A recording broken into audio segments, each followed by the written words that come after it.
Bilingual study में आपका स्वागत है। मैं हूं एम आलम। आज आपके लिए मैं लेके आया हूं 12th के इंग्लिश का जो पोएट्री सेक्शन है उसका एक और पोएम जिसका नाम है मैकियावेली द मिस्ट्री कैट, जो टी.एस. इलियट के द्वारा कंपोज किया गया है। मिस्ट्री का मीनिंग होता है रहस्यमयी। तो किसके बारे में ये लिखा हुआ है? एक रहस्यमयी बिल्ला के बारे में जिसका नाम मैकियावेली है। तो चलिए वीडियो स्टार्ट किया जाए। अगर आप चैनल में नए मेहमान हैं तो चैनल को सब्सक्राइब कर दें। वीडियो पसंद आए तो लाइक, कमेंट एंड शेयर करना ना भूलें। तो यहाँ पर सबसे पहले लिखा गया है कि आपको टी.एस. इलियट का फुल फॉर्म लिखा गया है, थॉमस स्टन्स इलियट। देख रहे हैं यहाँ पर लिखा हुआ है। उसके बाद है Thomas Stearns Eliot was born in 1888 and died in 1965। 1888 में पैदा हुए और 1965 में मरे। Was born in Saint Louis Missouri USA. कहाँ पैदा हुए? Saint Louis Missouri USA, America में पैदा हुए। बट लेकिन इवेंचुअली सेटल इन इंग्लैंड, लेकिन पूर्णतः कहाँ बस गए? इंग्लैंड में बस गए। ये इवेंचुअली का अर्थ है, लिखना चाहेंगे तो लिख सकते हैं पूर्णतः। उसके बाद a classicist in literature and Anglo Catholic in religion and a royalist in politics, he rose to become one of the greatest poets of the 20th century. क्या कैसे ये लिटरेचर लिखते थे?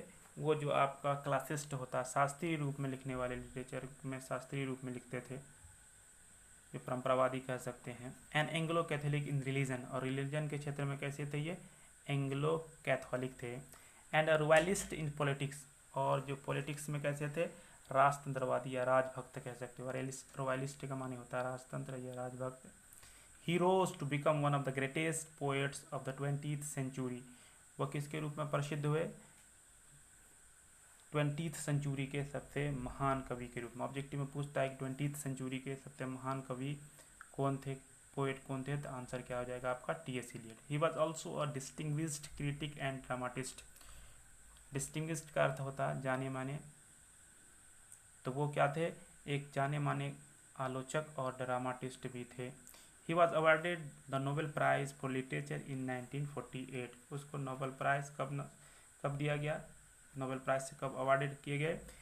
1948 ईस्वी में। ये भी ऑब्जेक्टिव पूछता है आपको बार बार। किस क्षेत्र में? तो लिटरेचर के क्षेत्र में, साहित्य में इसको 1948 ईस्वी में लिटरेचर में नोबेल प्राइज दिया। His best known poems are the Waste Land, Ash Wednesday and Four Quartets. इसका जो सबसे जाना पहचाना कविताएं हैं वो क्या क्या है? वेस्टलैंड है, एज वेंसडे है एंड फोर कार टेस्ट है। तो चलिए आगे देखा जाए। वीडियो पसंद आ रही है तो आपको लाइक एंड कमेंट करना ना भूलें। As a poet and spokesman for his age, he truly represents the intellectual, social and philosophical moods of the 20th century. 20वीं शताब्दी में जिस एज के वो हैं उसमें उन्होंने क्या क्या? Intellectual, social and philosophical mood को, आपका जो बौद्धिक विचार है, सामाजिक विचार है और दार्शनिक विचार, इनको बड़े ईमानदारी पूर्वक सत्यता से क्या क्या रिप्रेजेंट किया, प्रस्तुत किया है। The present poem Macavity the mystery cat is from his collection called old poems book of practical cats. ये जो आपका कविता है मैकियावेली द मिस्ट्री कैट, ये कहाँ से लिया गया है?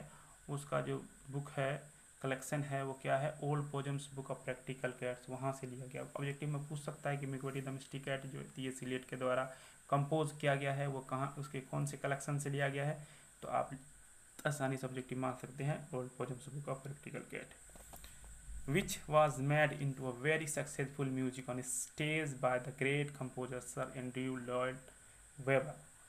तो इसको स्टेज में बड़ा अच्छे से संगीतमय किया गया है किसके द्वारा? जो ग्रेट कंपोजर हैं सर A.L. वेबर, इनके द्वारा इनको बड़ा सफलतापूर्वक इनमें म्यूजिक दिया गया, स्टेज में इसको प्रस्तुत किया गया है। आगे कहता है it is a light poem. तो ये भी ऑब्जेक्टिव में पूछता है कि ये कैसा पोएम है? तो क्या है? ये एक लाइट पोएम है। तो यहाँ याद रखिएगा कि जो आपका मैकियावेली द मिस्ट्री कैट है, ये क्या है? आपका light poem. In the mock heroic vein, और इसका कैसा वीन है, कैसा लय है? तो ये आपका मोक हीरोइक है, मतलब कि आपका मजाकिया साहसिक। It does not need any solemn और डिटेल। इसको किसी भी गंभीर या पवित्र या कह सकते हैं गंभीरता की ज़रूरत नहीं है। It is not need any solemn. Solemn का क्या है? गंभीरता की ज़रूरत नहीं है, मतलब इसको किसी पहचान की ज़रूरत नहीं, और डिटेल एनालिसिस, और कोई भी मतलब कि विश्लेषण समीक्षा की जरूरत नहीं, जो विस्तारित समीक्षा की ज़रूरत नहीं है, विश्लेषण की ज़रूरत नहीं है, डिटेल एनालिसिस, विस्तारित समीक्षा। It's charm comes from its NEET rhymes, इसका जो है, इसकी जो खूबसूरती है, सुंदरता कहाँ से आता है, इसका जो साफ सुथरा राइम से है, जिसको हम काफिया कहते हैं, काफिया मिला तुकबंदी भी कहते हैं हिंदी में। And galloping rhymes as well as the comic effect of a monster criminal who is in fact cat. और उसके बाद क्या है, गैलोपिंग। गैलोपिंग का अर्थ होता है आपको तेजी से, विस्तार। तो गैलोपिंग राइम्स जो इसका जो तेज जो है राइम है, as well as the comic effect, उसके साथ साथ इसका जो है चित्रित जो है प्रभाव जो है, अब मॉन्स्टर क्रिमिनल, एक मॉन्स्टर का अर्थ होता है राक्षस, एक राक्षस क्रिमिनल का जो है वो इसकी सुंदरता को और बढ़ाता है। और उसके साथ वो है कौन, who is in fact a cat, वो क्या है, एक बिल्ला है इन फैक्ट। तो वीडियो यहीं पर समाप्त आता है। वीडियो आपको पसंद आए तो लाइक कमेंट शेयर करना ना भूलें। चैनल में नए मेहमान हैं, चैनल को सब्सक्राइब कर दें। अगला पार्ट 2 में आपको पूरा कविता मिलेगा line to line Hindi translation के साथ। तो चलिए मिलते हैं अगली वीडियो में, तब तक के लिए थैंक्स।